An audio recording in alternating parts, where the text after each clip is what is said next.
அடிக்கடி விபத்து நடக்குதுங்கிற ஒரு அடிப்படையில் நிறைய கமிட்டிஸ்கள் போடுறாங்க.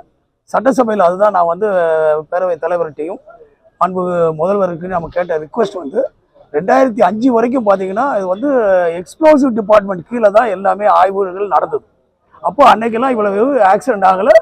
1-2 ஆக்சிடென்ட் ஆகும், 2 பேரோ 4 பேரோ இறந்தது வாய்ப்பாக இருந்துச்சு. இப்போ என்ன நடக்குதுன்னா போலீஸு தனியாக ஒரு டீம் போடுறாங்க, லேபர் ஒரு டீம் போடுறாங்க, ரெவன்யூ ஒரு டீம் போடுறாங்க. அப்போ இவங்க 3 பேர் தனித்தனியாக வரும்போது ஒரே ஃபேக்ட்ரியை வந்து ஒரே 25 நாளில் 6 தடவை ஆய்வு பண்ணுறாங்க. ஒரே ஃபேக்ட்ரியை உதாரணத்துக்கு சொல்கிறேன்.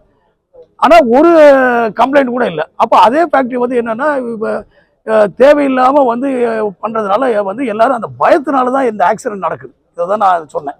அதே மாதிரி இப்போ கிட்டத்தட்ட 200 ஃபேக்ட்ரி வந்து இன்றைக்கி வந்து க்ளோஷரு சஸ்பென்ஷனில் இருக்குது. அப்போ அங்கே இருக்கிற வேலைக்காரங்க கிட்டத்தட்ட 2000-லேருந்து 10,000 வேலைக்காரங்க வேலை இல்லாமல் இருக்காங்க. இப்போ அந்த வேலைக்காரங்களுக்கு வேலை கொடுக்கலன்னா என்ன ஆகும்? மீதி இருக்கிற 1100 ஃபேக்ட்ரியில் போய் உட்காருவாங்க. அப்போ ஒரு ஃபேக்ட்ரியில் 100 பேர் வேலை பார்க்க வேண்டிய இடத்துல 200 பேர் வேலை பார்க்குறாங்க. அப்போ 200 பேர் வேலை பார்க்கும்போது என்ன ஆகுதுன்னா ஒரு ஃபேக்ட்ரியில் இருக்கிற டிசிப்ளின் இன்னொரு ஃபேக்ட்ரியில் இருக்காது. ஸோ அந்த ஃபேக்ட்ரியில் இருக்கிறவங்க இங்கே வந்து வேலை பார்க்கும்போது இந்த ஆக்சிடென்ட் நடக்குதுங்கிறது தான் நம்ம சொல்ல வரோம். ஸோ இது வந்து ஒரு தலைமை எக்ஸ்ப்ளோசிவ் டிபார்ட்மெண்ட் மட்டும் ஆய்வு பண்ணி ரிப்போர்ட் பண்ணால் நல்லாயிருக்கும்.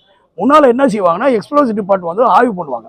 ஆய்வு பண்ணும்போது எனக்கு வந்து இப்போ 10 எடை போட வேண்டிய இடத்துல 100 எடைக்குரிய ப்ராசஸிங் மெட்டீரியல் இருந்ததுன்னா எங்களை வந்து கெமிக்கல் ஃபில்லிங்கு நிப்பாட்டுவாங்க.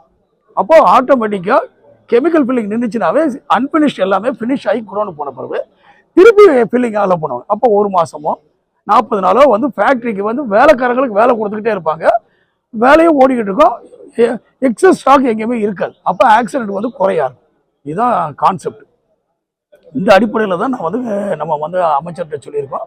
அவங்க எல்லாம் இந்த சட்டசபை முடித்து இந்த பை எலெக்ஷன் முடித்த பிறகு வந்து ஆய்வு பண்ணி எல்லாத்தையும் திருப்பி ரிவோக் பண்ணி ஃபேக்ட்ரிகள் நடக்கும் என்று சொல்லி கொடுத்துருக்காங்க.